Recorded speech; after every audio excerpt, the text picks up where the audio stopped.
History has a funny way of repeating itself, doesn't it? What's the saying? Those who forget history are destined to repeat it. Well, I don't think we forget a lot of things on how the Browns go through injuries, quarterback injuries.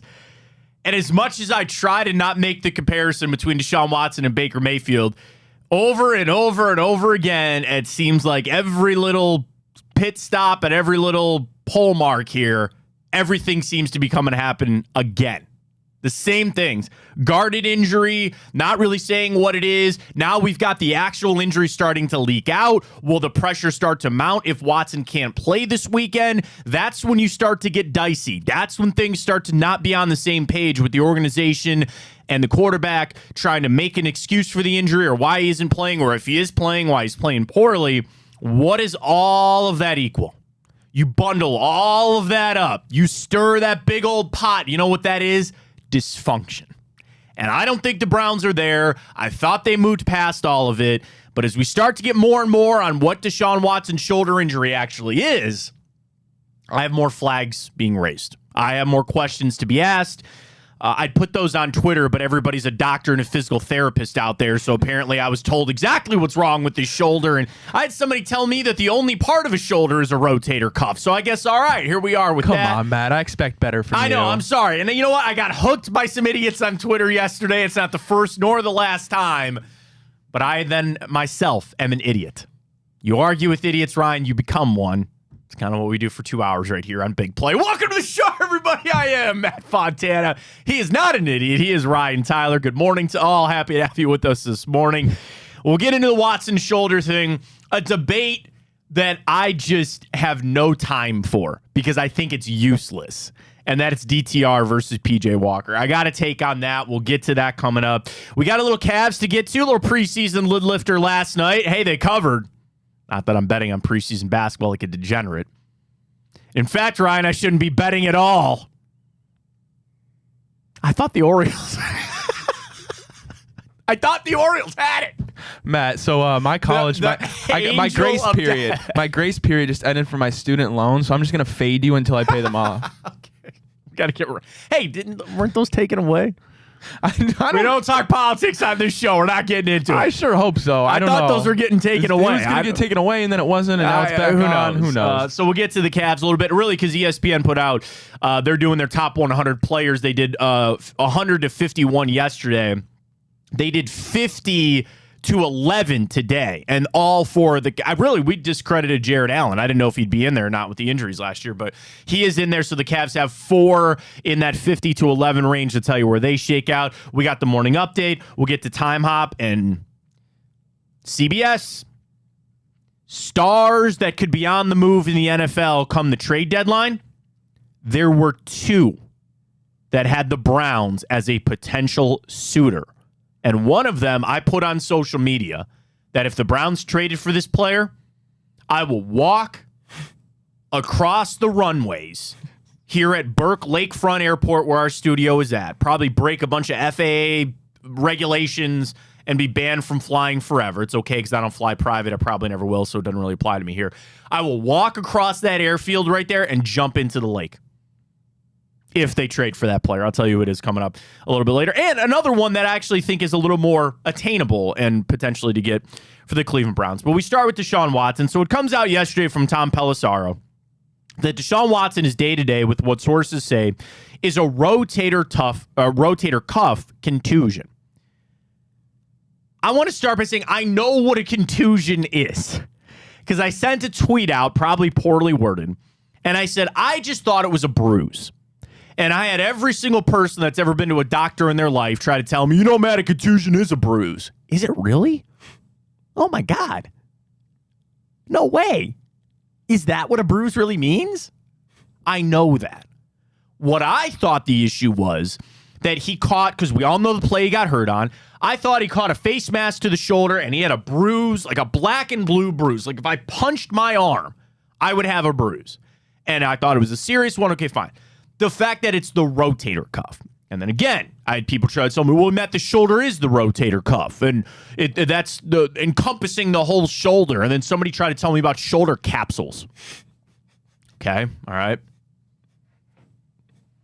Great. Okay, fine. There's a lot of things in your shoulder. Okay, fine. The fact that this information is coming out is a little concerning to me. Because when I think about where the Browns are at with Deshaun Watson, are they handling this properly? Is a question I think a lot of Browns fans have. And I come to 3 major junctions with this when it comes to the Watson injury and the Browns handling it. Number 1, they knew what the injury is, and they kept it guarded. I would believe that that is the most likely scenario in all of this.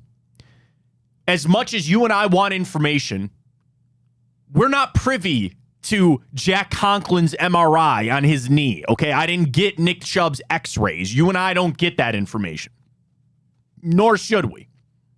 But we live in a world that you want to know what's going on with the Browns quarterback. You want every little piece of information, every little update. I'm telling you, Ryan, if there was a podcast or if the Browns put out a rehab, like if there was a static video of watching Deshaun Watson go through his shoulder rehab, people would watch that because that's how much information they want.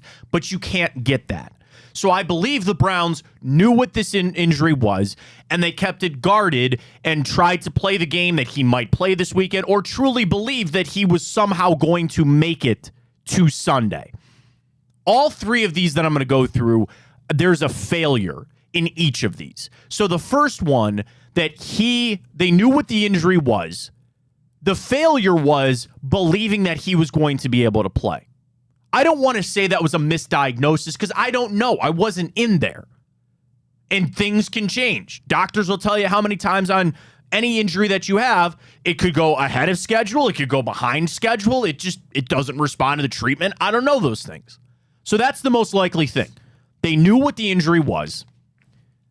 They failed by putting faith into he would play against Baltimore, and he didn't. And they know what's going on, and they're going to proceed there. That's number 1.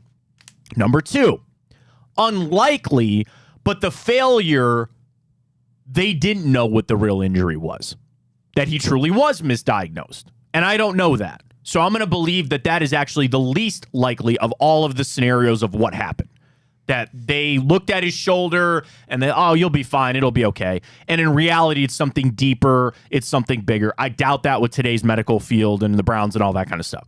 So then gets me to the final failure potential when it comes to this Deshaun Watson injury. And it's exactly what happened yesterday. Information getting leaked out, the team and players not being on the same page. We saw that get remedied a little bit with Kevin Stefanski on Monday. And I'm sure later today, when the players speak, and if Watson speaks, he normally speaks on a Wednesday. Don't know if he is or yet not. We'll find that out after our show. But the failure there was having the company line. Nobody talk about it. Everybody say that it's day to day, and don't give the false hope that we gave last week that he was going to play. But make no mistake, there is a failure that now information is coming out. Who told Tom Pelissero that this was a rotator cuff injury? Tom should not give up his sources. But it was either one of 2 sides. It was either Deshaun Watson or the Cleveland Browns. Who would want that information out there? A quarterback trying to make the fan base understand why he didn't play. I think I've seen that before. And I hate trying to make these comparisons between Baker and Watson. These are 2 situations that are different. And as I said yesterday, I think they're actually flipped, where Baker tried to play through his injury and then use the information about the injury to understand why he's playing so poorly. This is the opposite, where Watson didn't play and now is maybe trying to make the information out there of why. That's me assuming, and you probably shouldn't do that. But Ryan, I don't like that information out there. In a job that we have where we talk about information, and I want sources and I want people to write articles so we can discuss them and talk about it. It goes back to what I started the show with. We consume, we crave all of the information that we can get about injuries or about our players, coming from the standpoint we want the Browns to win. And I know that the Browns winning is directly correlated to Deshaun Watson's injured shoulder. So I want as much as I can get to say, okay, maybe we're okay with this, or maybe we're not. Where the Browns, they don't want that out there. No team would want that out there. It serves no purpose for them. The only people that really need to know how bad that shoulder is are the doctors at university hospitals. Shout out to them. They're amazing. They're great. Had surgery at university hospitals. Went very well. Thank you very much. Shout out to Dr. Oliger. Good guy. The Cleveland Browns and Deshaun Watson. Those are the only three groups of people that need to know exactly what's going on with Watson's shoulder. The doctors, the Browns, and Watson. And that's it. Everything else serves no purpose. He's under contract. He's here. He's a member of the Browns. This isn't somebody that's out there trying to get the right information out about an injury because they're searching for a contract. This is he going to play Sunday? And I try to pull those reins back as much as I can because as I want that information, it really doesn't matter. So the problem is that you and me are going to sit here for the next 4 days and be neurotic. That's the price we have to pay. Where we sit here and line up our fantasy teams and I get ready for our bets with Tipico and I want to know, okay, is Watson playing? The line's already moved again, by the way. Sit here and, okay, am I going to get this bet in? Or it really serves no purpose.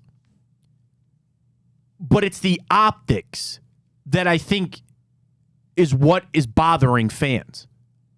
If the Browns straight up came out and they said, we know what's wrong with Deshaun Watson, and we're not going to tell you.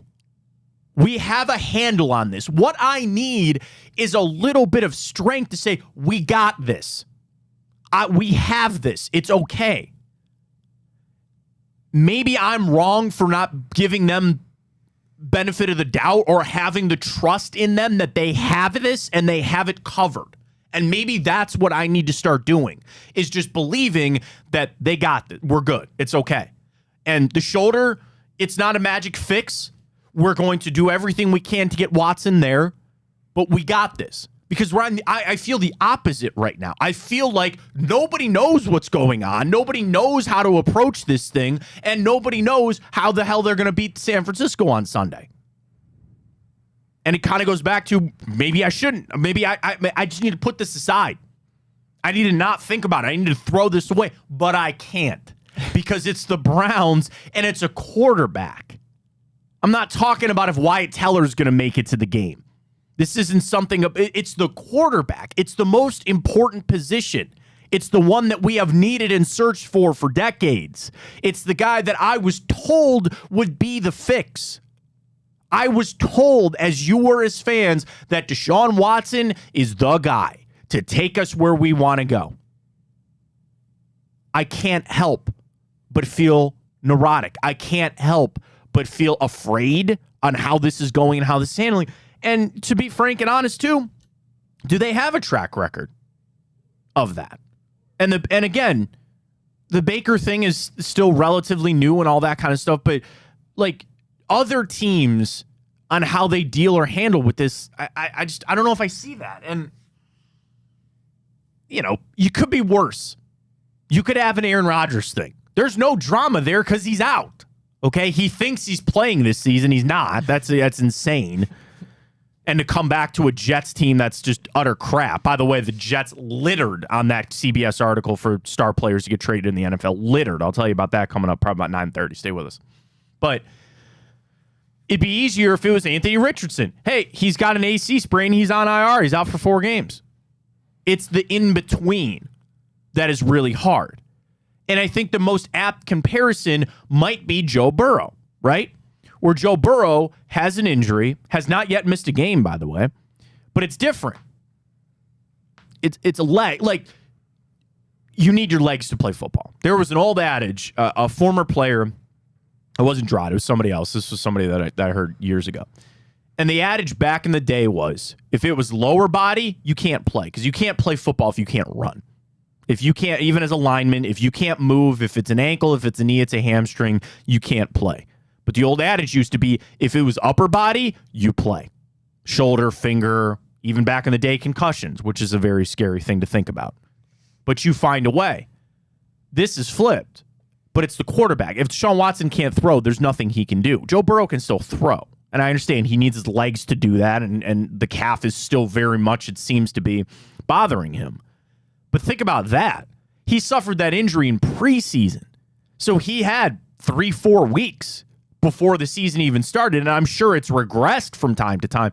But that's the most apt comparison that I have.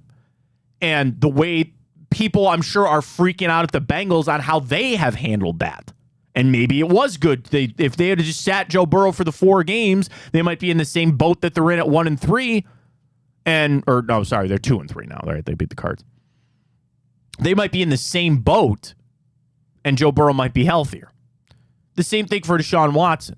This is why it's so hard. It seems like it's bad enough to impact and hamper his play, but it's not bad enough to sit down. And that's where even more I need the comfort from the Cleveland Browns that they have a handle on this, that they got it. And I'm sorry.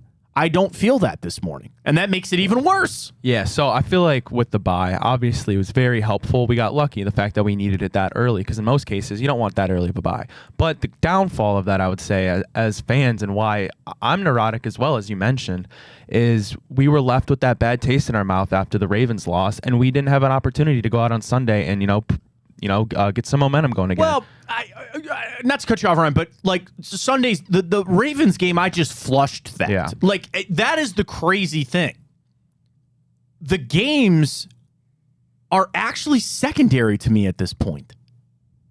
The Ravens game, I take nothing away from that. What did you want them to do? I said that the Monday after on this show. There was nothing I was going to take away from that game. I maybe feel the same for Sunday, depending on that situation, right? But I will look at this in the big picture.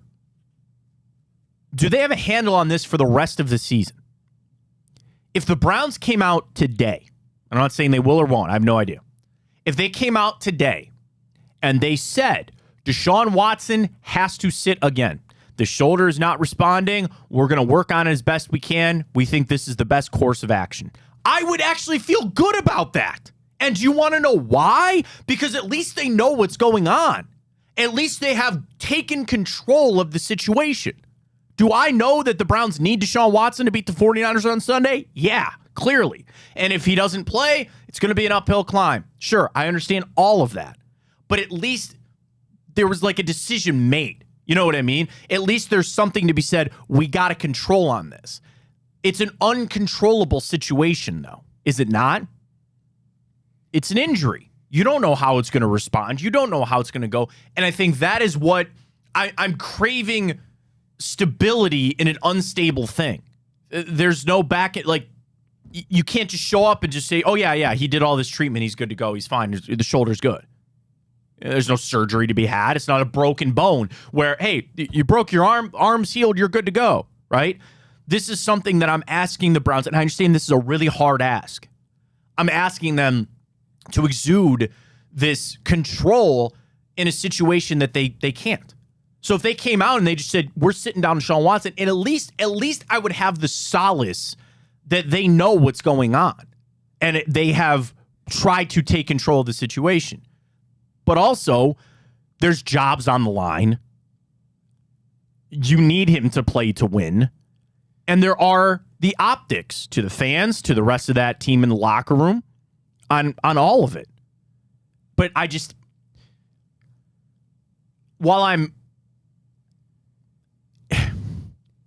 what I really want is no information to come. Like the rotator cuff thing coming out yesterday is something that it bothers me. It bothers me because that means there's a leak, or that means that information is starting to get out. And Stefanski will be asked ad nauseum about it today. What I really want is the Browns to come out and say, to me specifically, or to the fan base, you don't need any information, and we have this covered.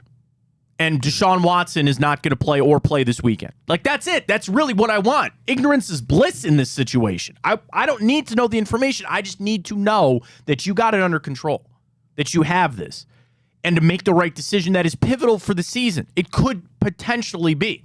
You run him back out there and it gets hurt again, maybe he's out for the year, and then we're really screwed. You sit him and he comes back healthy, and you go on a run and you make the playoffs. Either of those scenarios is very possible. Or the flip side, right? He plays, he gets hurt, you somehow succeed. I don't think that's going to happen. He sits, you come back, you're still not very good. And you're going to miss out, and people are going to get fired, and we're going to have to do all this crap all the offseason. It's an uncontrollable situation I asked to be controlled. It's a tough ask.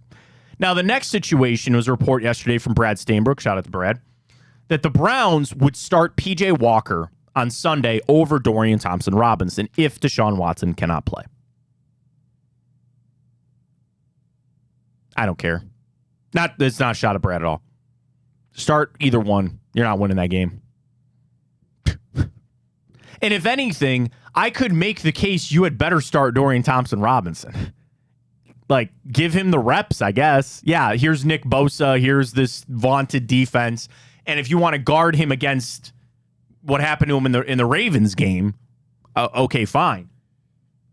I would actually lean towards starting DTR just for the tape, just to get him some reps.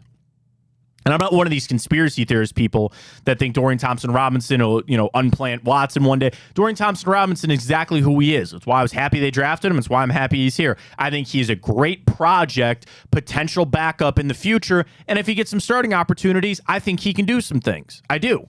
He has a physical skill set that I loved. I loved watching him at UCLA. He does some things that you just can't teach. His mobility, I think he's got a really strong arm. Why not put him out there to get some tape? You might say, well, we don't want to put him out there and get him killed, and then he's going to start getting skittish in the pocket. There's actually a chance to regress some of the, progression that the Browns are trying to have with DTR. But this debate, it's pointless. There is zero debate to be had. Start either one. You're not winning. And is that defeatist of me? I guess. I don't know. Like, if Deshaun Watson plays, 49ers still have a good chance to win that game. If Deshaun Watson doesn't play, there is no chance that the 49ers lose that game. None. And I'll eat crow come Monday. I'd love that. I'd serve it up with some garlic, some butter, a little Frank's Red Hot on that bad boy, medium rare. I don't know what temperature you got to cook crow to. Serve that on up, and I will eat that all Monday morning if that happens. But if Deshaun Watson doesn't play in that game, the debate of which quarterback that you have starts is irrelevant. It is irrelevant. It doesn't matter. And again, I would lean towards ZTR just to give him the reps. So here we are. Did this waiting game. And we'll get more information this afternoon because, again, Stefanski will speak, waiting to see if Watson will speak. And I'm sure that there will be a little change on how it's approached, where they will continue to say day to day. It wouldn't shock me, Ryan, if there's a giant sign in the Browns locker room this morning that says day to day. And every player that sees that, it's when you are asked about Deshaun, you say he is day to day. And today is Wednesday, and we'll see how he is on Thursday, and we'll see how it goes on Friday. You and me and everybody knows that's not how they're operating in Berea. They can ill afford to do that. Deep down, they are preparing for him to play or not. But I don't need that information. I really don't. And I hope that that doesn't come out, because then that would continue to show me that there is some sort of leak, or that again, the dysfunction is not being on the same page. Like that. When I think of the word dysfunction, I first think of Hugh Jackson, by the way. But how many times in a press conference, like, there's no dysfunction here. What are you talking about? Todd Haley and I are best of buddies. Oh, what times that was. The dysfunction is when everybody is not on the same page. And it takes somebody to sit down and say, this is how we're going to approach this, and get on board with it. But there's also a little element that, for a second, if you'll indulge me for a second here on the show. If this was from Watson, which I don't know that, because again, according to sources from Tom Pelissero, this was a contusion to his rotator cuff from Deshaun Watson. My mouse stopped working. Hang on. I want to go back to the tweet. Tom Pelissero yesterday. Deshaun Watson remains day-to-day with what sources say is a rotator cuff contusion. After a surprising scratch in Week 4, Watson spent the bye week resting and rehabbing. He didn't practice Monday, but did some throwing. Okay, that's good. I think the Browns probably learned you can't go all week without having him throw. and status is TBD for Sunday's game against the 49ers. If that is coming out, that is meant to be an excuse/understanding of what is going on. Because when you hear he's got a shoulder bruise, because Ryan, am I wrong that that's what we kept going with last week? That's what everybody just heard. It's like, oh, it's a shoulder bruise. Yeah, that was the consensus, okay. But clearly we're not in the know. Well, that's what I'm saying. So now this comes out to make it sound more than it is, right? When you hear the words rotator cuff, that's made it out to be this. How I viewed it. I viewed it as he took a helmet to the shoulder and he's got a bruise. Just as I was sitting here, if I punched my arm, I'd get a bruise, right? This is out there for who? The fan base. To maybe get off of it. Or to understand that this is what happened. That comes out with a lack of confidence. Because there has been just so much with Deshaun Watson. Going back to the off the field things. The people that did want him here, not want him here. The money and picks invested. The pressure that is on Deshaun Watson is immense. And he is playing for a fan base that is still not yet sold on him. There's always the extremes. There's always people on one end and the other end. So there will be people that'll root for Deshaun Watson and believe that he is it no matter what, come hell or high water. They're kind of blind to the situation over here. And there will be people over here that dislike him, that disdain him, that will never root for him, and some even out there that want him to fail. The majority of us are somewhere in here, somewhere in the middle, where it is still unwritten if Deshaun Watson will be the future franchise, dare I say, Super Bowl winning quarterback for the Cleveland Browns. So it's unwritten. There's an uncertainty to him. So he wants this out there to people are going to make their judgment. So if I hear, oh, he's got a bruise, there are some people out there saying, well, what the hell is that? Why are you not out there playing? What are you doing? Get out there, fight through it. And then this comes out to be like, well, wait a minute, it's a little bit bigger than it is. It comes from there's uncertainty. There's still a fan base out there that it's unwritten. Here's the best way I can explain it this way.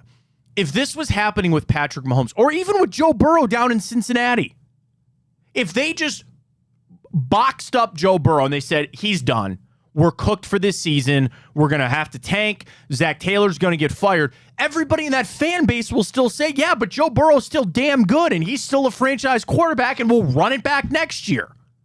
That happens to Patrick Mahomes. That happens to Jalen Hurts. It happens to some of these quarterbacks.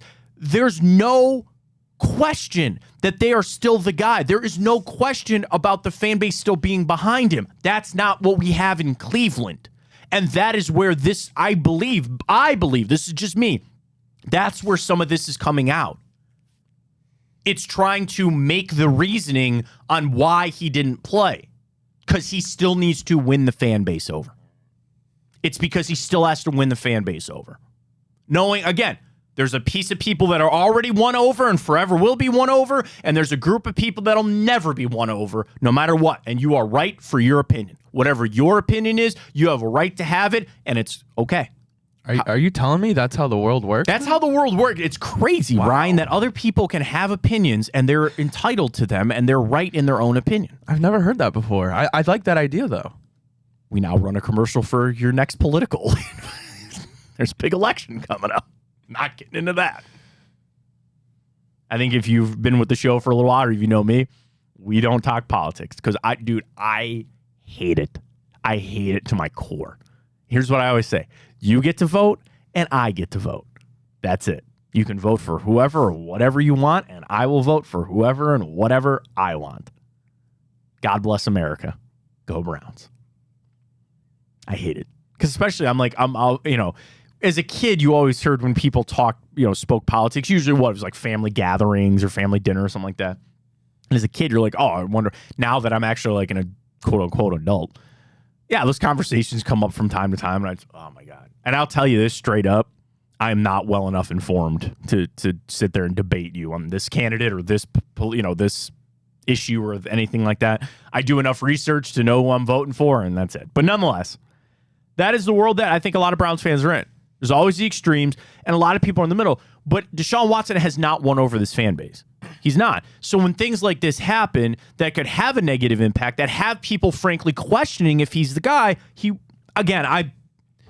I'm probably wrong for putting it out there that Watson was the one to leak this. I don't know that. But let me put it this way. With it coming out that it was a rotator cuff contusion that came out yesterday, does that benefit the Browns or Deshaun Watson more? Deshaun Watson.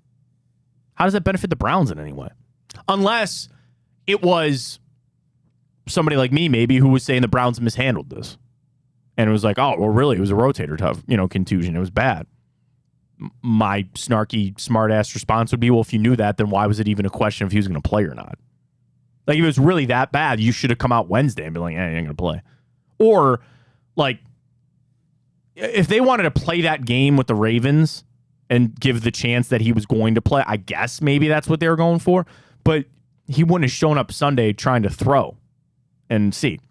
The best thing that from that thing report from Tom Pelissero is that Watson did some throwing on Monday. So there's progress. Okay, so he threw Sunday a week ago, had the bye week off, rehab rest, and he came back Monday to throw. At least the Browns semi-learned from that. Like, we just need to see him throw. We can't do what we did last time. We can't have him sit all week and then show up Sunday and try to throw and then all of a sudden be screwed. So at least he's throwing a little bit. Figure that out. All right, let's catch a break. I can't wait to dive into this article coming up from CBS Sports. And they went through, I think this was Cody Benjamin, if I'm not mistaken. It was Cody Benjamin. And star players who could be available coming up for the trade deadline. Danielle Hunter is on this list. A couple of quarterbacks, wide receivers. There are two that Cody puts the Browns as potential suitors. One of them, I will jump in the lake if they trade for this player. It's not because I don't like this player. It's just there is no way that's happening. I would actually see a trade for Garrett Bowles being more available than a trade for this player. And if you listen to our show yesterday, I told you that there was no way on God's green earth they're trading for Garrett Bowles. This is even more far-fetched. But I will tell you who the player is. And there's another one on the list that I think is maybe attainable. I'll tell you about that coming up.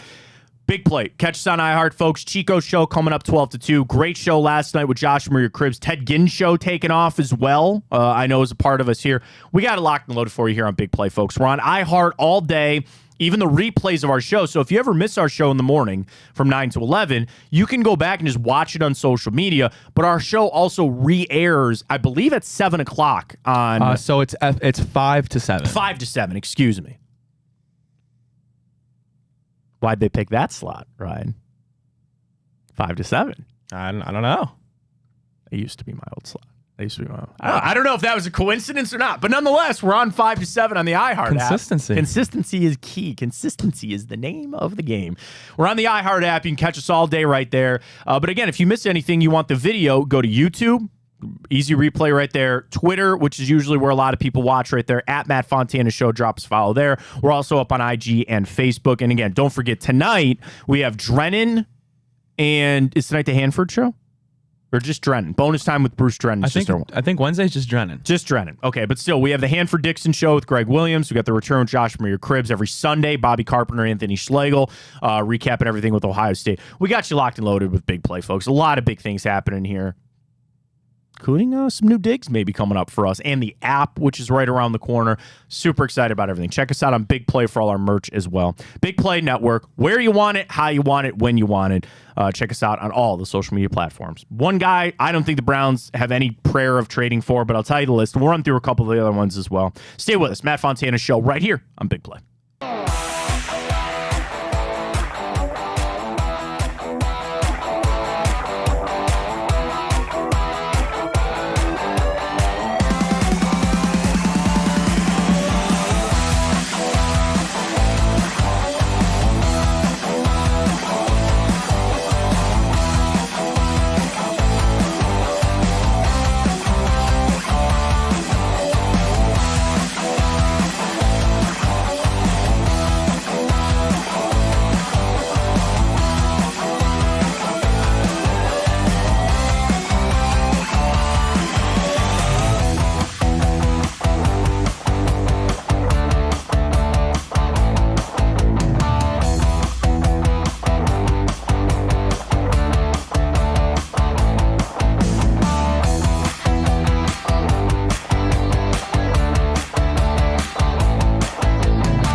All right, back here on the Matt Fontana Show, we'll get to CBS, Cody Benjamin, with the star players in the NFL that could be on the move, and two of them potentially to the Browns. We'll get to that coming up. We'll also revisit some of the Watson things coming up. We'll wait. I'm trying to leave an open mind with this. I'm in a bad spot with the Cleveland Browns. I'm in an awkward spot right now. I want them to be controlling of this situation. I just want them to have a direction. I don't know if we have it right now, but we'll get that all figured out. So this came from CBS Sports and Cody Benjamin, star players that could be on the move for NFL trade deadline. It's a couple weeks away. We've discussed Garrett Bowles ad nauseum. I've said that's not happening. People talked a lot about Jonathan Taylor. That's not happening now that he got signed. But what about another star running back? Derrick Henry. Cody Benjamin, potential suitor, Cleveland Browns. He writes, Henry's long been the heart and soul of the Titans' old school offense, but he's pricey, aging for the position. He'll be 30 in January, and he's already averaged fewer than 4 yards per carry in 3 of Tennessee's 5 games so far. Oh, wait, what was one of those games? That's right. On an expiring deal with another guy, Tajay Spears, take over there.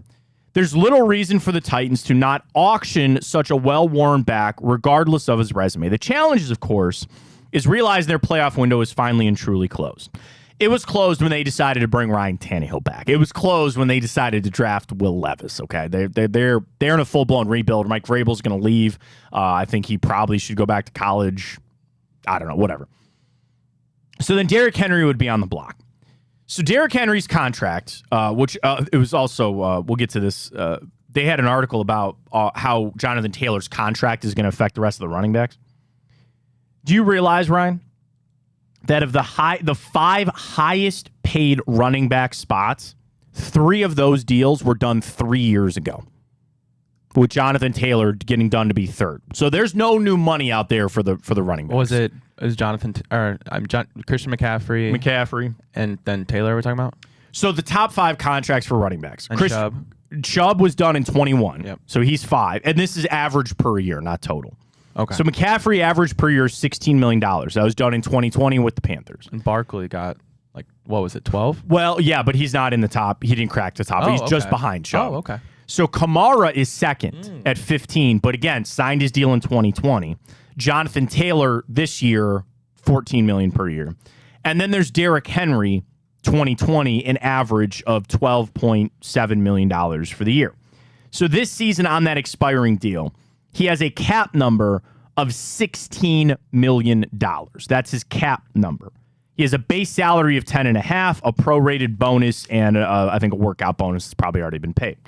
So the way that the Browns could approach this is he's owed, again, 16 on the cap, but an average of, so again, 16 is probably what you go. You're not going to pay all of that. Even if it was a 10-6 split, you paid $10 million, they paid $6 million. Why would you trade for Derrick Henry? Why? You're going to give up draft capital that you don't have in a position that you probably won't need next year. I understand that there's concern with Nick Chubb, as there should be, coming off this injury. He had the one surgery, he's supposed to have another one, and he probably won't be ready for the start of next season. And that's a tough pill to swallow for Browns fans. As much as I just talked about the Titans having to turn the page on them not being a playoff contender, there's a world that the Browns need to turn the page that Nick Chubb is not their elite starting running back anymore. I'm not turning that page right now, and I want to leave that open for him to return.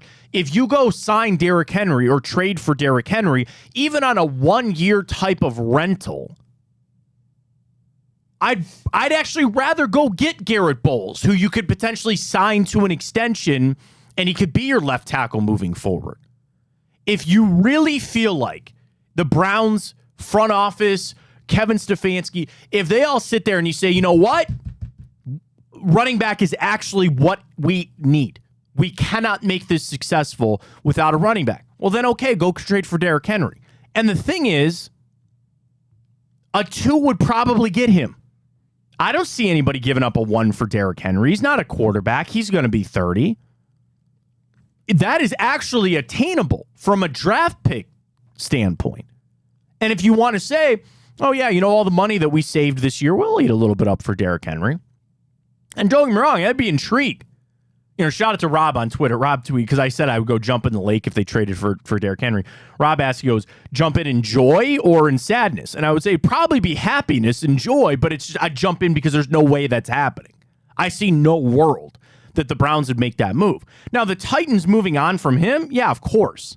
The other suitor that Cody Benjamin put for Derrick Henry, the Browns and the Buccaneers. So, I mean, Tampa, I guess that kind of makes sense, but they're a team that's maybe trying to make a push for the playoffs, and that might help. I mean, we just saw Derrick Henry. And you understand that we dominated that offensive line. And if he came here, it would be a better offensive line. But Ryan, am I crazy to watch him and say, you know what, he's just not the same Derrick Henry anymore? No, I mean, like you said, he's 30 years old, and he's a freak of nature, don't get me wrong. Yeah. But the trend in the NFL, really, if you look back, guys like Saquon, guys like Zeke, their best years were their rookie years. Or even just, I'll give you this, rookie year, sure, but age 24, 25, 26 seasons. Yeah. Quarterbacks can be rare that they can have 10 good years in the NFL. Wide receivers, it's not crazy to be Calvin Johnson and have a nice 8-year run. Running backs, it is just 2 or 3. The Emmitt Smiths of the world are not here anymore. You have got, give me the last really good running back that had a 5-year run where they were just beasts. The first one you probably thought of, because I know I did, was Adrian Peterson. Exactly. Okay. Let me pull up Adrian Peterson. So his rookie year, and I'm just going to go rushing, 1,300 yards. Year 2, 1,700, 1,300 in 09, 10, 1,200. 11, he was hurt. 12 was when he rushed for 2,000 yards, won the MVP. 1,213 injured, came back in 2015 and ran for 1,400 yards. So even then, if you want to give me that stretch of 1,000-yard seasons, that was 6. That was 6 and 7 years. That was Adrian Peterson. I can't think of another running back. And that was, again, 10 years ago. I really can't think of one. So trading for you're not trading for the same Derrick Henry. Now, if you believe that he still has some gas left in the tank, or you don't even need him to be some 1,700-yard guy. You want to get him to 1,000 yards this season, sure. You know the other thing about Derrick Henry? You know how many touchdowns he has this year?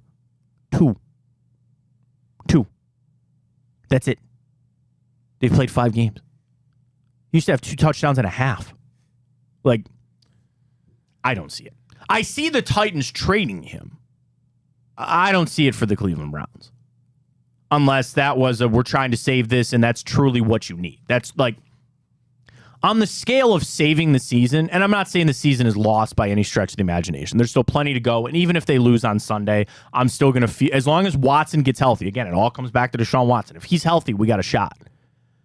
But even come Sunday, regardless of all that, if you really feel like Derrick Henry is the answer, then yeah, go make a call.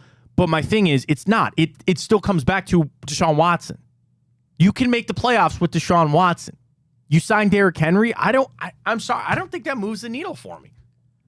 On the needle of making the playoffs or not, I really don't see Derrick Henry being that big of an impact.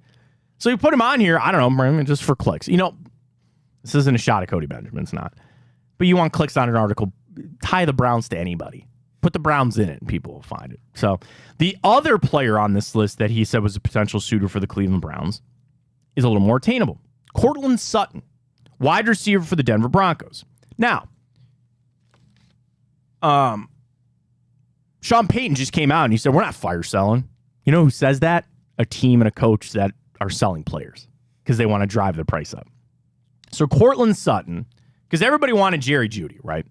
So Courtland Sutton signed a 4-year, $60 million deal with the Broncos back in 2021. But there is a potential out after this season. He has a cap hit of $18 million this season. After it, there's still over $30 million on that. No. No. 21 receptions for 229 yards, couple of touchdowns. The write-up. Sean Payton downplayed the speculation availability of both Sutton and Jerry Jeudy prior to the season, but now they're off to a 1-4 start. They've already traded Randy Gregory, and a full-on seller's mentality. All bets are off. Jeudy feels like a safer bet to stick since he's only 24, but rookie and Ryan's guy, Marvin Mims, has emerged to help Payton maybe agree with Cortland Sutton on the way out the door. I don't see that either. And all these trades, I don't, okay, you give up a 2 because then you have to pay all this money for Cortland Sutton. I don't believe the wide receivers are a problem on this team. They're not. They're not. It's your quarterback is hurt and then was not playing well even when he was healthy. Donovan Peoples-Jones is good. Amari Cooper is very good. I think there's a world that Elijah Moore can find a place in this offense. Start throwing it to Cedric Tillman. You're asking me who I'd rather see targets for, Cortland Sutton, then you got to give up a draft pick for, or Cedric Tillman, who's already here. Give him to Tillman. I don't see any of these trades. I really don't. And it comes back to, I think the Browns might make a move somewhere. I don't think it's going to be for any starting level guy. I don't think it's Garrett Bowles. I don't think it's Derrick Henry, and I certainly don't think it's Cortland Sutton. I guess it's more palatable that it's other than Derrick Henry. Actually, I take that back. I take all that back. Derrick Henry would be a little more palatable than Cortland Sutton. You'd have to pay. You could actually get Derrick Henry cheaper than you could get Cortland Sutton from a monetary standpoint. And if you want to trade him, the Browns have a 3, right? Next year. Yeah, we have our own 3 next year. Give him the 3. Give him the 3. We don't have a 4. We gave that to the Texans. I'll tell you what. You call the Titans, and they'll take a 3 for Derrick Henry. Go ahead. That's fine. I make that move. I'm not giving him a 2. You don't have a 1 to give him. They ain't getting a 1. Give him a 3. All right, that's fine. You want to make that trade? I'll go jump in the lake. I'll jump in the lake. For a 3, that's fine. Not a problem. Not at all. But it all comes back to what we know. Deshaun Watson's got to get healthy and play better. Derrick Henry does nothing for this offense if Deshaun Watson's not playing healthy. It's just a fact. All right, the rest of the guys on Cody Benjamin's article for guys that will be traded and potential suitors. Number 1, Kirk Cousins. We talked a lot about him yesterday. There's only one potential suitor that Cody writes. Would you dare guess, Ryan? I'm going to guess the Jets. The New York Football Jets. That is correct. Makes a lot of sense outside of what we talked about yesterday. Cousins has a full no-trade clause, and his family, he likes being in Minnesota. And and the other reason why he probably wouldn't want to go to New York, there's no chance of a contract extension there because Aaron Rodgers is coming back to play there next year. So at least if I was Cousins, or at least if I was a team pursuing him, you would say, trade me to a place that then would sign me to a 3-year extension. And then maybe it's a little bit easier to do. Call your shot right now as Kirk Cousins get traded from Minnesota. I'm going to say... I'm going to say no. I think that no-trade clause throws everything off. Teams don't like that either. Teams hate that. Yeah, I mean, it's tough. You got to negotiate with him first before you negotiate with the Vikings. I'm kind of a fan of Kirk. I don't mind Kirk Cousins. I mean, he's got that label as the stat pattern, and then he never shows up in primetime games. Like, he's still a good quarterback. Yeah, he's kind of like Matt Stafford, where if you got him to the right team in the right situation, you could go win a Super Bowl with him, but you got to find the right situation. Like, remember, it's that, that alternate parallel universe if you went back in the butterfly effect. You remember who really wanted Kirk Cousins? Kyle Shanahan. Kyle Shanahan badly, when he got to San Francisco, wanted to get Kirk Cousins there. When Kirk was on his way out of out of Washington. That's the guy that I think Kyle Shanahan could have worked with pretty well. He backed his way into Brock Purdy, which kind of worked out, but that's the kind of mix that I'm talking about. And it's crazy because, okay, there's one other quarterback on this list, and I want to talk quarterbacks in the NFL for a second. Ryan Tannehill.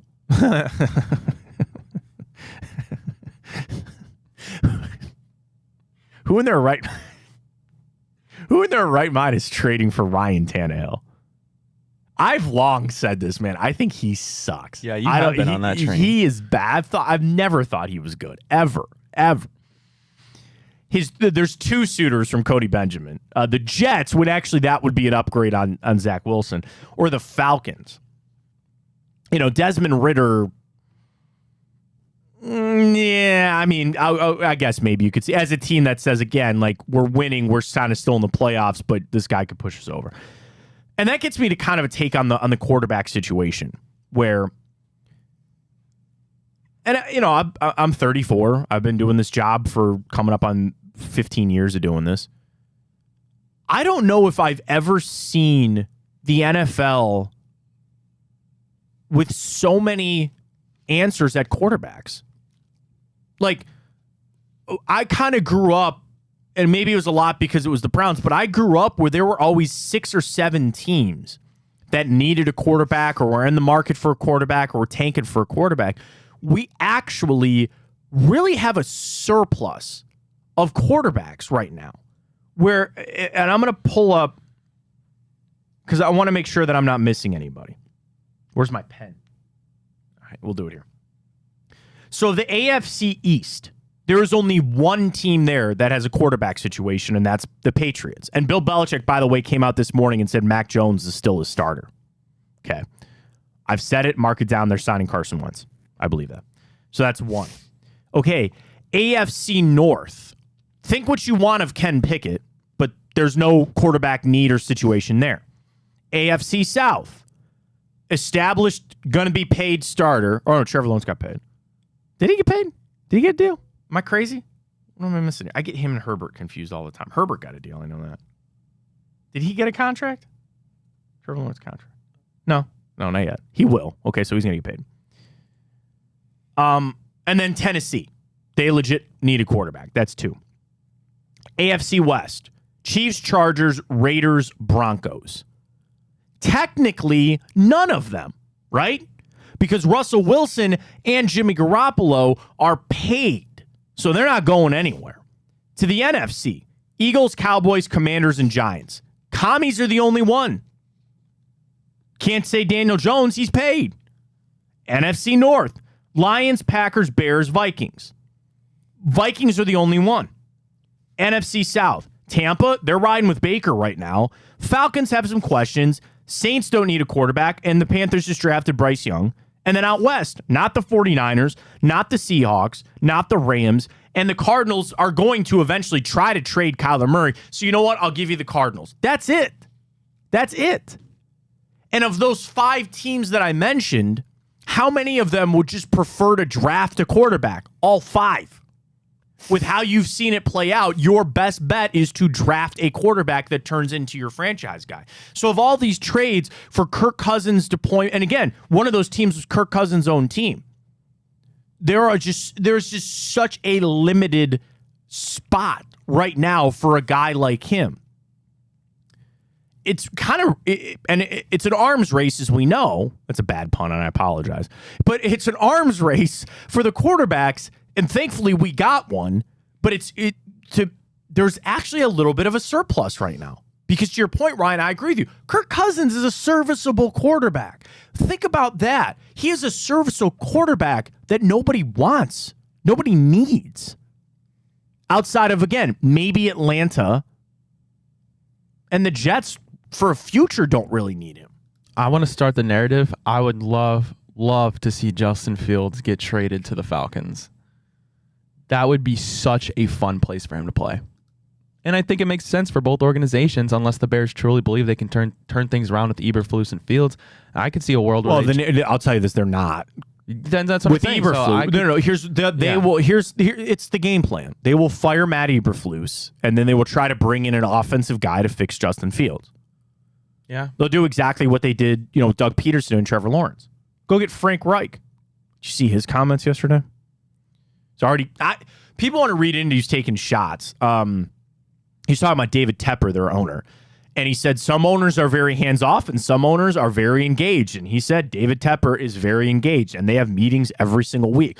People wanted to read into that's like some big shot or something. I really didn't see it that way. But that is the playbook and game plan for fixing your team. You find an offensive-minded head coach and you draft a quarterback. It's not Bill Belichick anymore. It's not. The top teams all have an offensive play calling head coach and a quarterback that they paired with them, whichever comes first. It could be Miami. You already had Tua. You bring in Mike McDaniel. It could be San Francisco, where you have a genius in Kyle Shanahan, and he'll just make something out of anything. Andy Reid, already there, giving Patrick Mahomes. Thought you had that with Kevin Stefanski. I still believe we do have that, by the way. I still do believe that. You have Kevin Stefanski, who I think is a very good head coach. Here's your quarterback. Make some hay here. Let's get going. That's the name of the game. So, across the league. And then you talk about a draft coming up that has 3 or 4 first-round quarterbacks in it that all of a sudden will become available and recycle through. I don't think the NFL has ever been as healthy when it comes to the quarterback position as it is right now. Not saying that there won't be moves or there are teams. There will always be teams looking for a guy. But the fact is that Kirk Cousins, who I don't think is going to get traded. I think the no-trade clause stops all that. He's going to stay in Minnesota. But the fact is that there's not 4 or 5 teams lining up for services of his. Is pretty crazy to me. All right, the rest, let's run through that before we get to the morning update. So again, this is Cody Benjamin, star players that he believes could be traded. He mentions Kirk Cousins, Ryan Tannehill. We already ran through Derrick Henry. Devontae Adams. So they beat the Packers on Monday night. Good little feel win there for Devontae Adams on his former team. But he has, of course, admitted recently that he's a little upset with his role in the offense. They're kind of stuck in neutral, in my opinion. Potential suitors for Adams: the Patriots, the Texans, which I think would be a lot of fun, and the Baltimore Ravens. Get him to the Texans. Dude, keep him away from the Ravens. Get him to the Texans. Keep him away from the Ravens. Please, God, keep him away from the Ravens. The Ravens have like an almost, I would say all-star, but look at their wide receiving core there in Baltimore. It's an all-time, it's names. Oh my God! Zay Flowers is probably the best of the bunch as a rookie. They have Odell Beckham. They have Devin Duvernay. They bring in Nelson Aguilar. They're dropping passes left and right. Should have won that game against Pittsburgh. They dropped 2 touchdown passes. Was it 7 drop passes in that game? Or I think they're averaging 7 drops per game. Keep him away from the Ravens. Please keep him away from the Ravens on Devontae Adams. Cortland Sutton, we talked about. Cody brings up the Browns, the Cowboys, the Texans again. Cowboys, they need a wide. They should go get Devontae Adams. They are void of playmakers in that receiving core. I like CeeDee Lamb, but he can't do it all himself. Danielle Hunter, pass rusher. Budda Baker, the all-pro safety. I wanted the Browns to draft Budda Baker so bad when he was coming out. He's turned himself into a really good player.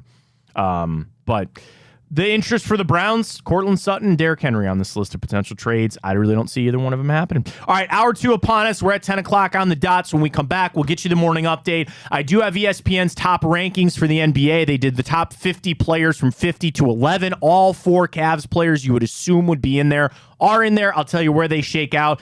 And I fell into a wormhole today. Of all 32 NFL stadiums and grass v. turf. They did this for all the stadiums on what turf they have. And then just, other events held and who owns it. I don't know. I fell into it. It goes back to the grass versus turf debate. So maybe we'll dive into that a little bit. We'll continue to wait on Watson as well. See if any news comes out this morning as we get ready to go for the Browns speaking a little bit later. So we got you all covered right here on the Matt Fontana Show. We are brought to you by Tipico. Should I get my wallet out and just hand the money over to Tipico right now? I am so cold on baseball. Well, we have a triple header tonight, right? Come on now. I'm going to do the fade Matt, and you're going to be paying my student loans. Get signed up. Tipico, baseball playoffs. Here's what I love for last night. I didn't even bet the first game. But the second game, I sat down. It was an 8 o'clock first pitch. I sat down. I hope my wife and I, we have our 3-month-old daughter. I love her to death. God bless her. She took a bottle for the first time, which is crazy because she's 3 months old. We've been fighting that for a long time, but whatever. Here we are. So big day in the Fontana household. I hold her most nights so my wife can sleep. My wife gets 3 hours of sleep a night. So I hold her, and what do? I sit down and I go, I'm going to watch this baseball game tonight. You know what I'm going to do? I'm going to throw $10 on it. throw $10 on it so I could watch, and then as soon as they hit that home run, I turned it off and I watched something else. But no, like that's my fun in the betting when it comes to Tipico. Am I going to become a millionaire on it? Well, maybe. I don't know. I hope so. But really, it's $5-10. It's pizza money on a game. Take a little bit of interest. So tonight, you're looking for something to watch. You really don't have an interest in who wins the ALDS? Throw $5 on it. Tipico. And now, use that code BIGPLAY150. You get the $150 in bonus bets. Bonus money. It's money in your account to give it a try. Hockey is underway. We got basketball right around the corner for the regular season. And, of course, football rocking. We do our picks on every Friday. Get signed up with Tipico, folks. The entire Big Play Sports Network brought to you by our friends at Tipico. Use the code BIGPLAY150 when you sign up. You get those bonus bets, $30 dog pound bet, and bet with us all season long right here on Big Play. Morning update, Cavs. A lot to get to in hour 2. Stay with us right here on Big Play.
All right, we're back. Let's get to the morning update. All the stories that you got to know. Ryan, you got them? You going to go? Let's do it. All right, let's get to it.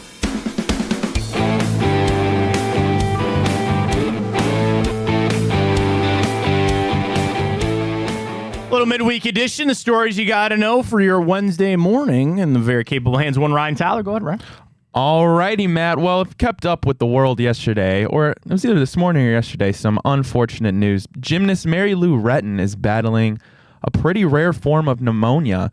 And for those that don't know, she was just 16 years old when she captivated the gymnastic world and became the first American in men's or women's competition to win an Olympic medal in the sport. Yeah, I mean, certainly I saw, thoughts and prayers and reaching out for help. And if you can, please do. And it's, she's somebody that we all have seen the video, certainly very captivating for that. So hopefully she can pull through. And again, I know anybody that can help, and they're trying to raise some funds to help her out there. So hopefully she gets what she needs. Alrighty, well, in the basketball world, we're back, Matt, and boy, does it feel good. And it seems like some things never change with the new season. Dylan Brooks was ejected from his first game in preseason with the Rockets just 4 minutes and 33 seconds in. He received a flagrant 2 for a shot to the groin of Indiana Pacers center Daniel Tice on Tuesday night. What else do you expect? And he's going to complain, or people will complain that he's always got this stigma, or they're out to get him. Of course he does. He's a dirty player. I don't think you can stop being a dirty player. People thought about him coming to the Cavs this offseason. I thought that was such a horrible idea. I'm glad he's in Houston because he's not in Cleveland. Shocking that he got ejected as soon as he did. Yeah, is he one of, I'd say, maybe like him, I guess maybe not Draymond as much anymore, but like when you think of quote-unquote dirty players in the NBA, it's a shame that he's one of the names that pops up, maybe number one. I mean, but again, it's not by accident. Like, you have to do these things to actually warrant that type of label. And do referees probably watch him a little closer? Yes, they should. What do you mean? Of course they should. You're going to do stuff like that. That's what happens, man. You blink around, you find out.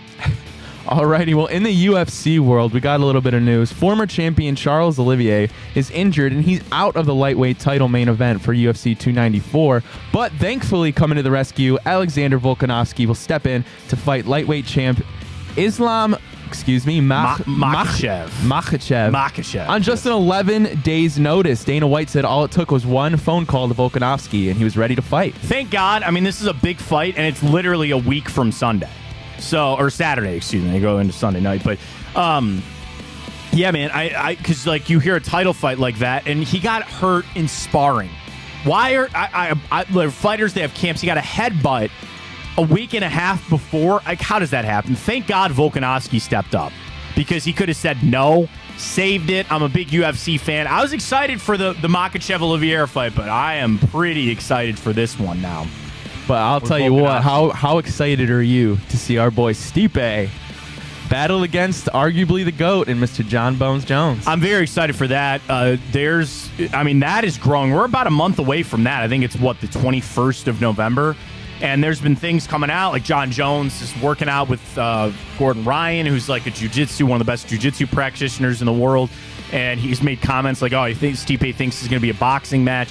Dude, I'm going to put money on Typical on that. I really think Stipe is going to knock him out. I hope that. I wish that. I'm going to manifest that with everything that I can. I am so excited for that fight. My brothers just texted me this morning, like, dude, you're having the party for the fight, right? I'm like, hell yeah, I am. Of course I am. So can't wait for that. Stipe's looking good so far from training. Yeah. Do you know if the odds are out on that one yet? Oh, yeah. I mean, I got to imagine it's a heavy favorite for John. It's like 300, I think. The last time I saw it was like minus 300. So he's a favorite, but it's not like some of his fights where, I mean, he was a giant favorite. Oh, pull it up on Typico here. So, all right. MMA, right here. All right, so Makhachev, Volkanovski. Makhachev's a minus 250 favorite because they've already fought, and Makhachev beat him. Volkanovski's like one of the best, though, so I get that. Jones, Miocic, Jones minus 400, so it's moved a little bit. Okay, gotcha. So I would actually specifically probably take Stipe to knock him out. You can't get I can go just bet right now on Typico and just take Stipe plus 320, but I would take Stipe. I'm going to take him to knock him out at some point once that becomes available. Alrighty, well, former NHL coach and player Barry Melrose, who's been diagnosed with Parkinson's disease and announced his retirement on Tuesday. He's been with ESPN since 1996. He says, I've had over 50 extraordinary years playing, coaching, and analyzing the world's greatest game, that is hockey. It's now time to hang up my skates, focus on my health family, my wife Cindy, and whatever comes next. I mean, he's an institution. You talk about ESPN, they're an institution themselves. There's some people within ESPN that make it special. Stuart Scott, unfortunately, no longer with us. For me, Scott Van Pelt. Barry Melrose was one of them. Like, when you thought hockey, you thought Barry Melrose. So certainly thinking of him today, thoughts and prayers to him and his family. And again, hopefully, he's able to enjoy retirement a little bit. I know that is a very sad revelation with everything, but he's the best, man. You think hockey, you think Barry Melrose. I'm going to miss watching him. I really will. Yeah, I remember, I was probably in middle school, waking up real early every day, putting on SportsCenter. And while I wasn't the biggest hockey fan, I always appreciated him. And he just had an energy to him that it made me feel awake and it got me ready to go to school. So, for sure, yeah. So best wishes to him. But speaking of NHL, we had the opening, what do you call it, opening puck drop? Puck drop. I mean, they had the triple cast like on ESPN last night. Connor Bedard had an assist to start. Jackets start tomorrow night. I was talking about. I'm a Blue Jackets fan, so they start tomorrow night. But I watched a little bit of it. I mean, I was more into baseball last night, but yeah, I'm happy to see hockey is back. Maybe we'll get some bets going there on Tipico.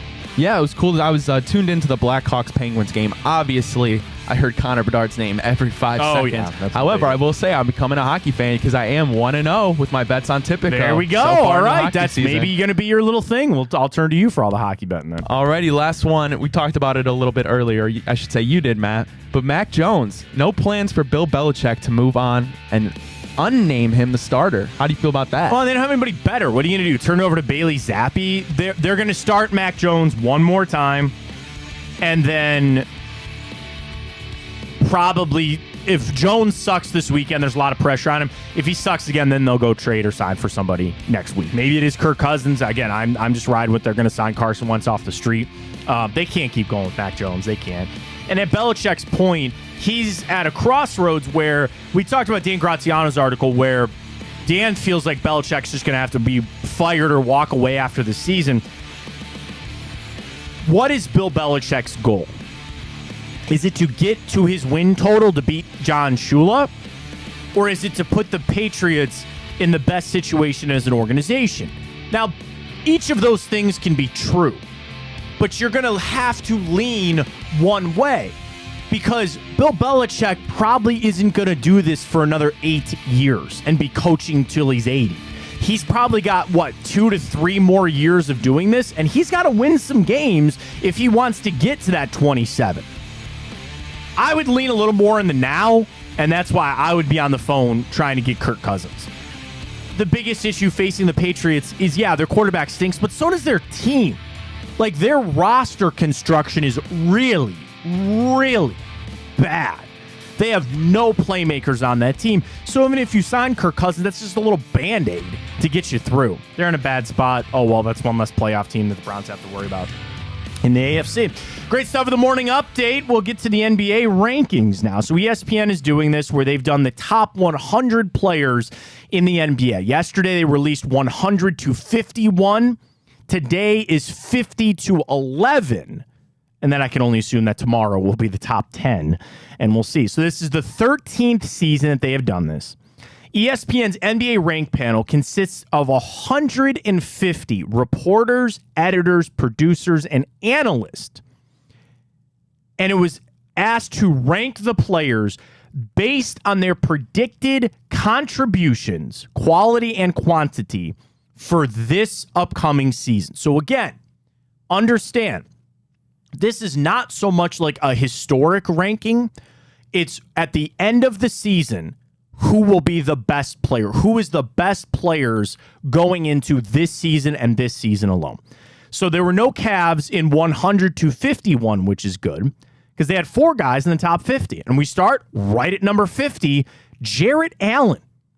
I feel bad, Ryan. I threw a little shade at Allen. I didn't even think he'd be in the top 100. Yeah, that is, well, I would say top 100 for sure. But yeah, top 50 was a little bit surprising to me. But it's a good sign, and I'm glad to see he's getting some recognition. He moved up 2 spots from last year, from 52 to 50 this year. Yeah, and it just sucks because obviously he exited the season with a very sour taste in his mouth and left in a lot of fans' mouths. So, but he'll be looking to bounce back, and I'm excited for the season. So this is from Dave McMenamin.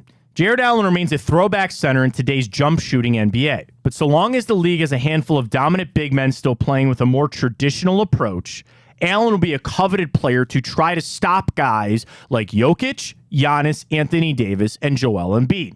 Two of those guys are in the East. The swing skill. Cleveland went 13-3 last season when Jared Allen got 10 rebounds and 2 blocks. Allen still missed 14 games, but the Cavs were number 1 in defensive rating, allowing 109.9 points per game, points per 100 possession. That's the metric in the NBA, points per 100 possession. They were number 1 in that, even with Allen missing 14 games. McMenamin says the more Allen can stay on the court and be aggressive, protecting the paint, the higher the Cavaliers can climb. I just kind of read into he missed some games, but when he is out there, he is that defensive force. And that is the problem, Ryan, with how it ended against the Knicks and against Mitchell Robinson. You question it. But I need this as much as anybody. Don't forget how good Jared Allen really is. Don't forget that he is one of the better, if not the best, big man defensive player in the league. He's a shot blocker. He's a rim protector. And as McMenamin writes, in today's day and age, you still need that. You still have to have that. So I was very happy to see Jared Allen, top 50, and all the right up there. Next up, number 40, Evan Mobley. Pretty high ranking there, but he actually dropped 2 spots, or actually 4 spots. He was 36 last year. He's 40 this year. Why he fell 4 spots from Dave McMenamin. After looking like a future superstar during his rookie campaign, Mobley was solid during his sophomore season, but didn't unlock a new level to his game as quickly as the Cavs had hoped. Stop there for a second. Were you underwhelmed with Evan Mobley last season?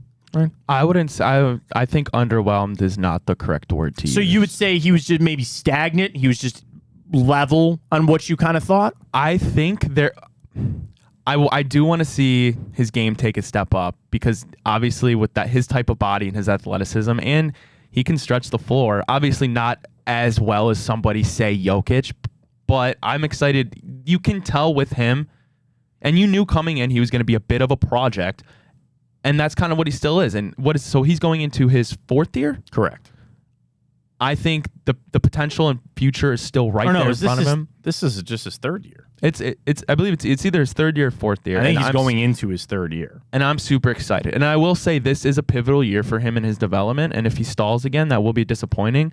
However, I don't see that being the case. And I see him being, I don't think it's crazy to say right now he's a top 7 center in the league, and I'm excited to see him make that jump into possibly the top 4. I think the biggest thing with Mobley is the future. We always have said that the Cavs' future is actually directly tied to Evan Mobley. He's got that frame that you talked about that I think a lot of teams covet in the NBA. He upped his points per game from 15 to 16.2 this year. His field goal percentage went up 5 points from about 51 last year to almost 56. His rebounding went up from 8.3 to 9 this season. So all the big metrics that I would look for went up: points, rebounds, and his field goal percentage.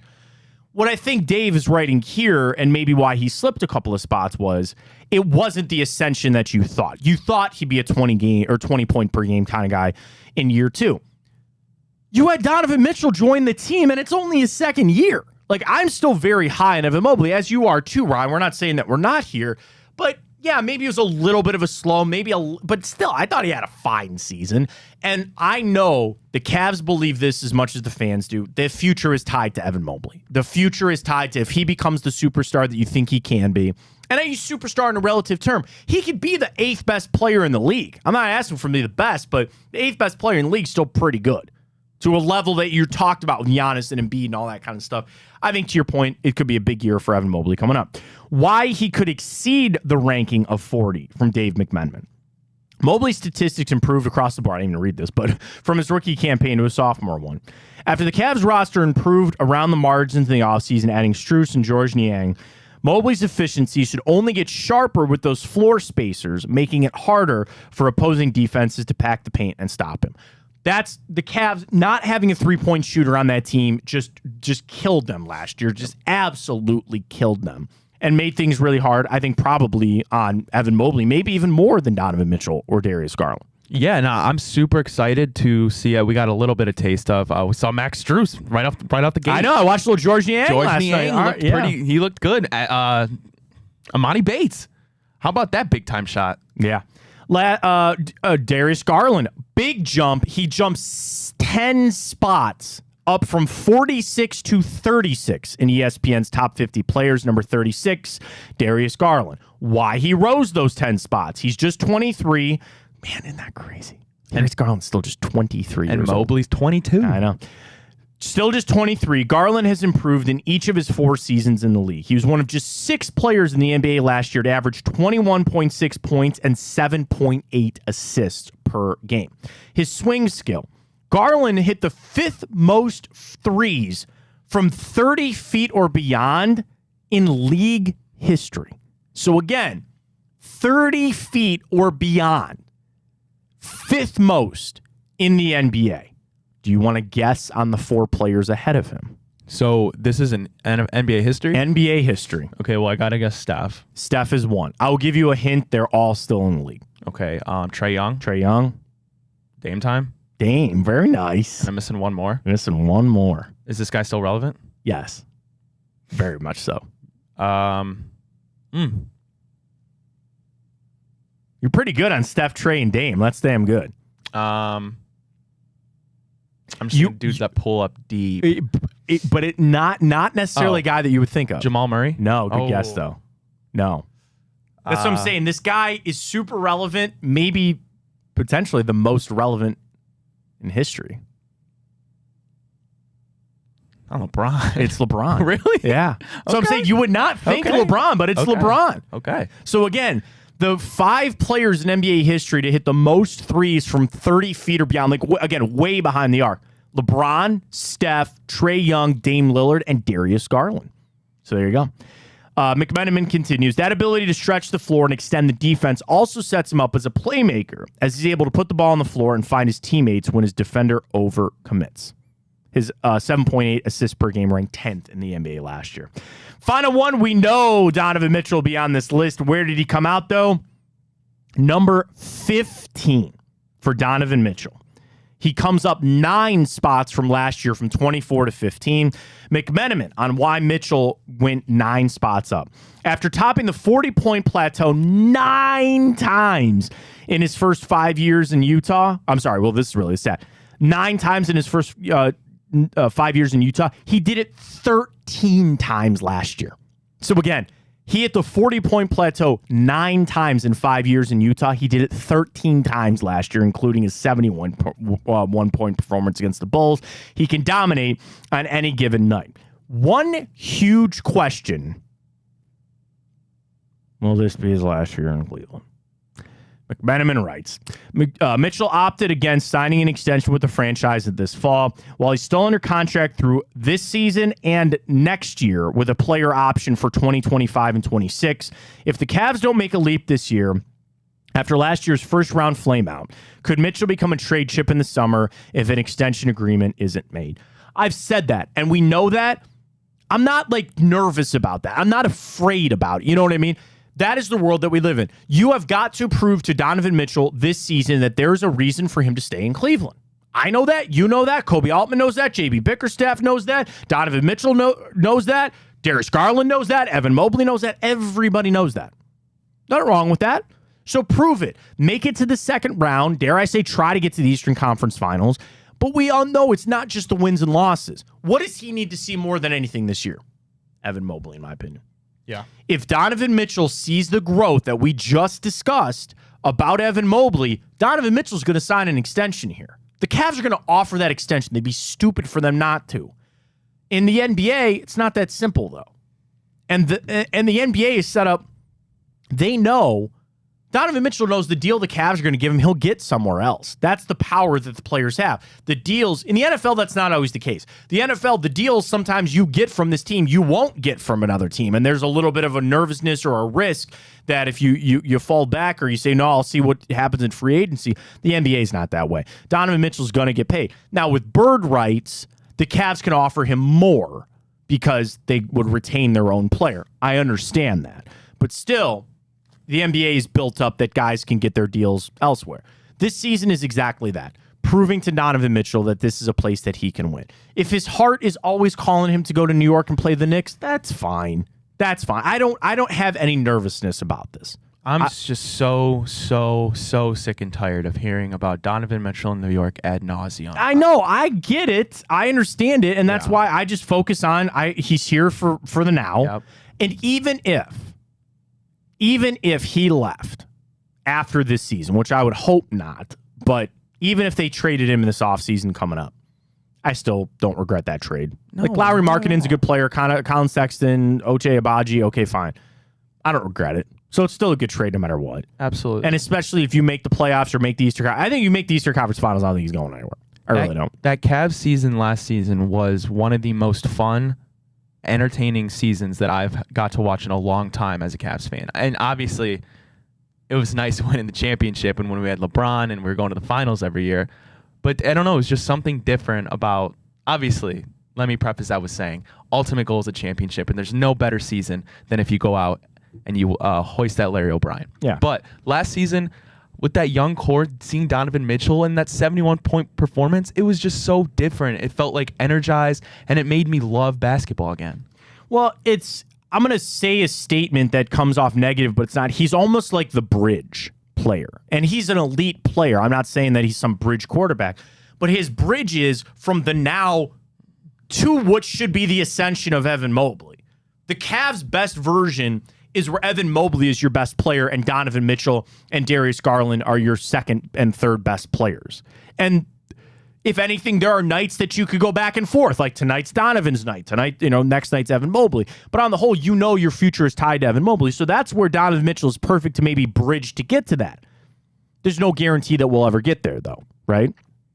We hope and believe that Evan Mobley will become the player you hope that he is, but you don't know that.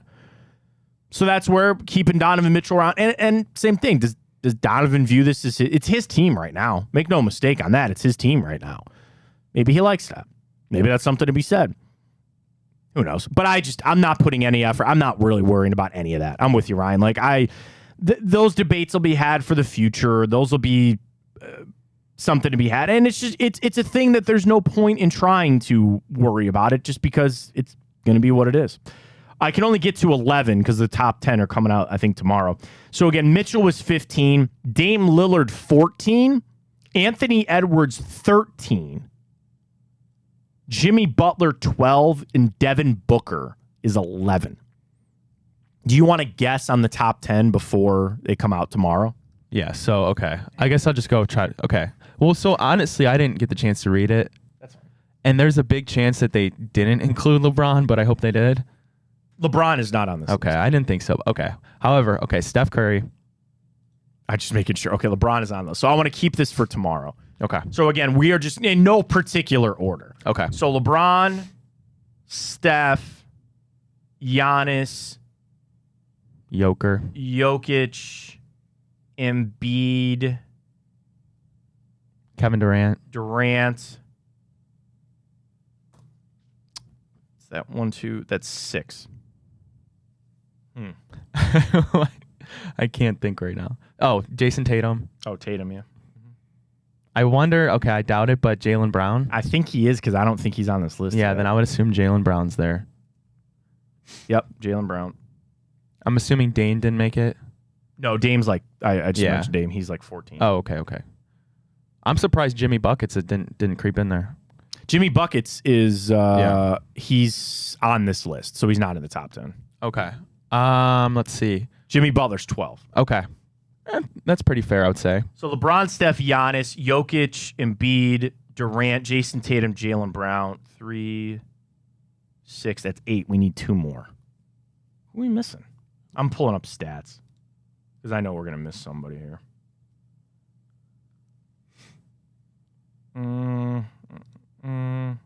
Did they put... No. They didn't we forgot Luka. Oh, of course. Yeah, Luka Doncic. They didn't put James Harden in there, did they? Harden, no way. It's got to be Shea. It's got to be Shea. Shy, yes. Yeah, Shy. Sorry, I say Shea. Shai Gilgeous-Alexander. It's got to be him. Yes. That's got to be the 10, right? That's it. That's got to be the 10. LeBron, Steph, Giannis, Jokic, Embiid, Durant, Jason Tatum, Jaylen Brown, Luka, and Shai. That's got to be it. Yep. That's got to be it. So I want to compare that to the list tomorrow. I mean, that's got to be it, unless we're missing somebody completely huge, but I don't think that's going to be it. All right, we come back. Let's jump into Time Up. Tell you what happened this day in history. Stay with us right here. Matt Fontana Show on Big Play. Don't forget, Chico coming up 12-2. And tonight, bonus time, which is Bruce Drennan. So get the replays on Twitter, Facebook, and YouTube. All of our stuff is at Matt Fontana Show. Drop us a follow on Twitter. Drop us a follow on Facebook. Subscribe to our YouTube channel and our Instagram page, which has been rocking pretty hard there at Matt Fontana Show. So appreciate all the love and support. We got Time Up. We got it next.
All right, I've got something in Time Hop that you would say there's no way in hell that this ever happened on October 11th, but nonetheless, it actually did. So welcome back, Matt Fontana Show here on Big Play. We do Time Hop every day where we go back this day in history and tell you what happened. I have 2 TV shows for you as well and an Indians World Series to get to. But first, we start.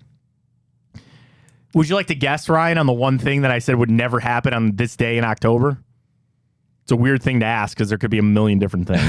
So I'll tell you this. It was 3 years ago today. So 2020, which was what? The pandemic. Right. It is a sport-related thing.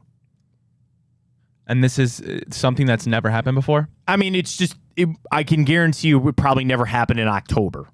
Ever. Does that have something to do with the weather? No. It has something to do with the NBA.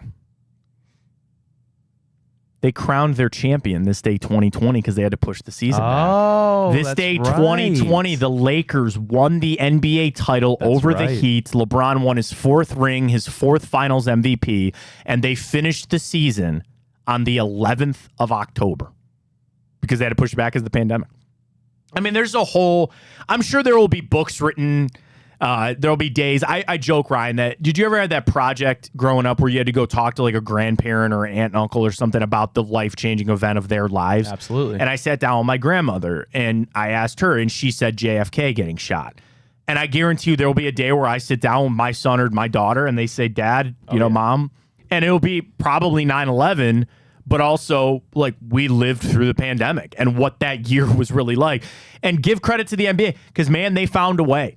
They had the bubble. There are people that want to discredit LeBron winning that title because it was in the bubble and that kind of stuff. I don't really buy it. The magic of the Browns that season, all that kind of stuff. So, yes, this day 3 years ago, in the middle of October, the NBA crowned their champion with the Lakers beating the Heat. Also, this day 2020, Browns taking on the Colts. Browns victorious 32-23.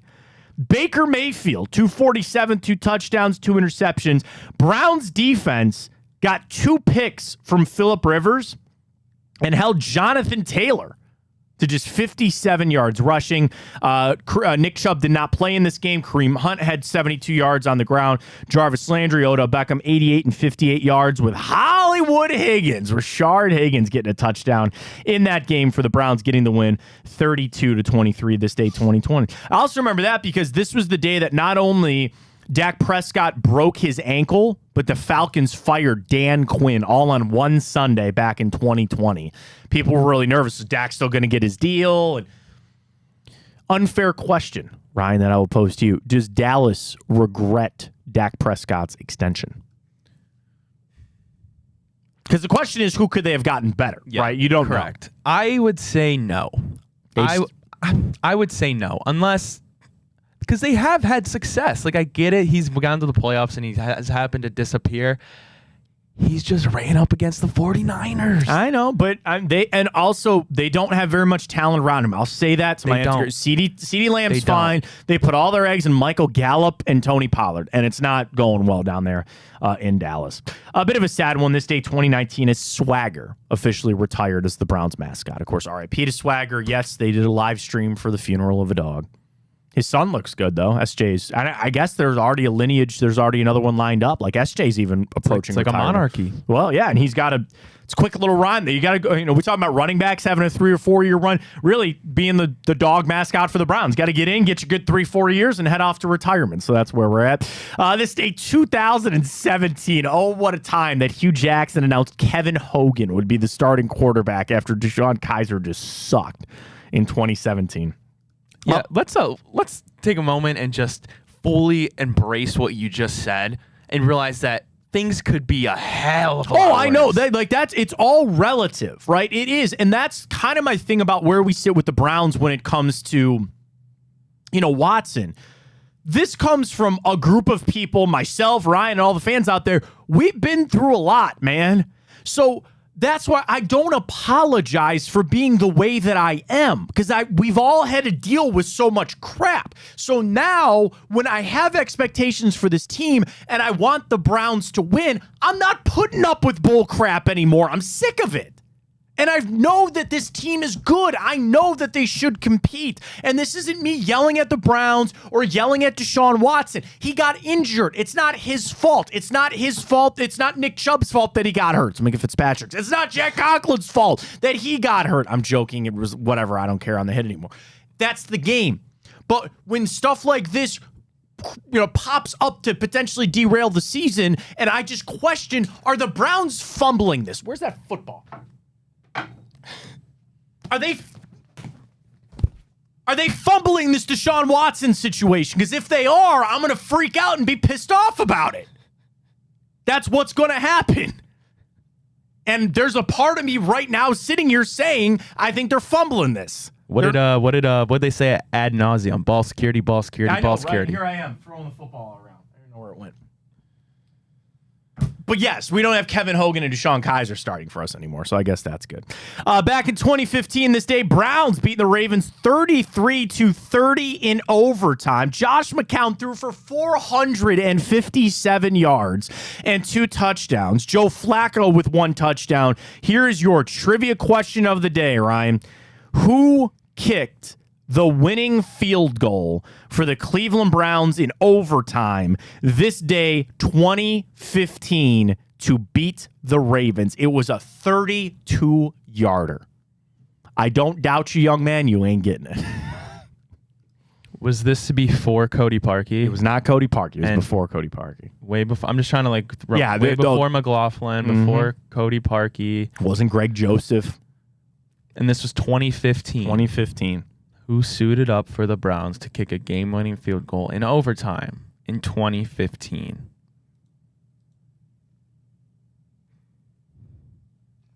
It's tough. That might be a trivia question for the ages. I don't know, Matt. Travis Coons. Wow. Yep. Would never have picked. I mean, I remember the name now, like, because it pops back up, but I would never have gotten that either. Travis Coons kicking the winner for the Browns this day, 2015. This day, 1948 celebration. The Indians won the World Series. This day, 1948, they beat the Braves 4-3 to win in 6 in the World Series. Very happy birthday to Mr. Lefty himself, Steve Young, legendary Ohio State linebacker Chris Spielman, noted Browns tormentor Terrell Suggs. High on that list. Like, it's Harrison, it's Troy Polamalu, it's Ray Lewis, it's Ed Reed, but T-Sizzle's on that list, man. Terrell Suggs just feasted on the TJ Watt is now currently number 1. Yeah. On the Browns, like, it's like the FBI most wanted list. Current number 1 Browns tormentor, TJ Watt. For sure. Who's number 2, do you think? Lamar? We got to play Lamar tough, though. It's not Burrow. It's not Najee Harris. Like, I can't think of anybody else on Pittsburgh. Baltimore, Mark Andrews. Yeah. Not really another skill position plays. I can't think of any defensive guys. Yeah. And then the Bengals, I mean, Jamar Chase is good against everybody, but, like, again, it's not Trey Hendrickson. I think number 1, number 2 is TJ Watt and Mark Andrews. There you go. Mike Conley, former Ohio State Buckeye. Speaking of former Ohio State Buckeyes, Ronnie Hickman, current Cleveland Browns, celebrating a birthday today. The great Mr. Joel Bitonio celebrating a birthday today. You will never guess whose birthday it is today. TJ Watt. World works funny sometimes. So is that not so Can we weird? not wish him a happy birthday? I know. Redact him from the list. I hope he has just an okay birthday. He's got a broken finger, so take that. Real football guy. Multiple torn ligaments and a broken finger. He was get surgery after the year. Football guy. TJ Watt. Gio Urshela, Eleanor Roosevelt, and then Cardi B. Eleanor Roosevelt, Cardi B. Just kind of opposite ends of the spectrum there when it comes to the world, I guess. All right, 2 TV shows for you. And in a way, here's your hint, Ryan. They are directly correlated to one to the other. Okay. So the question is, do you want the older one first, knowing that the older one then influence and correlate? Yeah, I'll take the older one. So it debuted this day, 1975. 75. Long time ago. Your hint is they still do it every single week. Like the show's still on? The show is still on. It's still running. Still every single week. So it's like a soap opera? No. Mm-mm. No, wow. Mm-mm. And it's once a week? Once a week. Very famous show. They say you don't make it in Hollywood until you get to host this show. There's your other hint. They have hosts, rotating hosts on this show. Oh, Saturday Night Live? Saturday Night Live is correct. This day, 1975. Now, here's your other trivia. Who was the first ever host of SNL? Oh, God. And that was 75? 75. World famous comedian. Again, my hint would be it's my dad's favorite comedian, but you don't know my dad, so it really doesn't help very much. George Carlin. Were you going to guess George Carlin? All right, there you go. George. But that was because, okay, yeah. George Carlin was the first ever host on SNL that debuted this day. How many dirty words was it he had? Was it his the 5 seven deadly sins? Yeah. It was, the 7 deadly sins, but there's the FCC words. Yes, that is right. George Carlin. Well, good pull on Carlin. I'm glad you know that. Very nice. Very good. So, yes, this day 75 for SNL. Now, your hint is this next show that debuted in 2006 is very influenced by SNL. There's a lot of SNL people on it. The main star and the creator of the show spent a lot of her time in her career on SNL. And the show is based on her experiences on SNL. The whole show is based on a fictional live sketch comedy. I don't know if you've seen it. I've actually never watched it. People bring it up. I think it's a pretty good show, relatively a pretty good show. And it's pretty popular. It's a girl? Yes. Oh, shoot. They just came to town. This woman and her friend Amy Poehler. Oh, so it's Tina Fey? Tina Fey. Okay, so I never watched it, so I don't know if I'd get it either. Yeah. 30 Rock. Oh, okay. 30 Rock. It was based, never watched it, the whole show, I guess. Alec Baldwin. Yeah, Tracy Morgan was on there. Yeah, so 30 Rock debuted this day, 2006. So there you go, SNL right into 30 Rock, this day in history. All right, we're going to wrap up a little bit early today. We got Drennan coming in, so he's going to record his show. He'll be on tonight. So you can check that out on Big Play all across our platforms, at Matt Fontana Show. Really, for the rest of the day. Oh, do you want to do our typical bets for tonight? Let's do it. You got to fade me, though. Got to fade me. Triple action tonight. Baseball. I am going to take, which should tell you that you should fade me on all of them. I'm taking the Braves tonight. Oh, Nola's pitching for the Phillies, though. And the Phillies are the favorite. I'm taking the Braves. I'm taking the Astros just because I do not want to see Minnesota win. And I'm going to take the Dodgers to hold off elimination there. So again, Braves, Stros, Dodgers, book it. Probably fade all of them, but I think that's what we're going to go with for tonight. Typico, use that code BIGPLAY150. Get signed up. Either fade me, roll with me, parlay it on up if you want. Actually, I should look for the boost quickly. We got to get out of here, but quickly, boost. Back into the Typico app we go. I could get a Dodgers-Phillies money line at plus 230 as a boost. 3-leg parlay. Dodgers, Braves, Astros. Exactly what I wanted. Plus 650. Dude, do I do it? Do I put a 20 spot on that? So you're doing Dodgers, Stros, Braves. So then I'm going to roll with Philadelphia, Minnesota, and Arizona. I want to win my money. Braves, Dodgers, Stros. Boosted, bro. 653. Yes, I'm in. Let's go. Matt, I got to turn this around one time now. If you go 0 for 3, you're going to have to do something. All right. Well, I'm not jumping in the lake. We'll do that later. It's in. We're rocking, ready to go. Get your bets in for tonight. For the Browns, for the rest of the day, we'll hear from Kevin Stefanski at some point. Just be tempered. I'm going to operate from today, for tomorrow, for the rest of the week, that Deshaun Watson is going to play. If they want to change my opinion, if they want to tell me different, fine. Understand that it's going to be a little bit different. It's going to look a little bit different for the Browns, but we'll see. I don't think they're going to say much. Understand that. Be guarded. And I wonder if any more information will come out. We'll hear from Stefanski. I want to know if he's throwing. My biggest question is he going to reveal if Deshaun Watson has thrown? Then his status for practice today. Is he limited? Is he a full participant? We'll see. I've got nothing for PJ Walker or Dorian Thompson-Robinson. I'm not here to make that debate. He will be asked if that would be the plan. He'll probably say nothing because he'll say that we're waiting to see day-to-day on Deshaun Watson, and we'll see how that plays out. But really, the rest of the afternoon is going to be told on just what Kevin Stefanski has to say. Then, if Deshaun Watson is going to speak to the media today. I think that's a big part. If he speaks, I'm going to feel a little bit better about him playing on Sunday.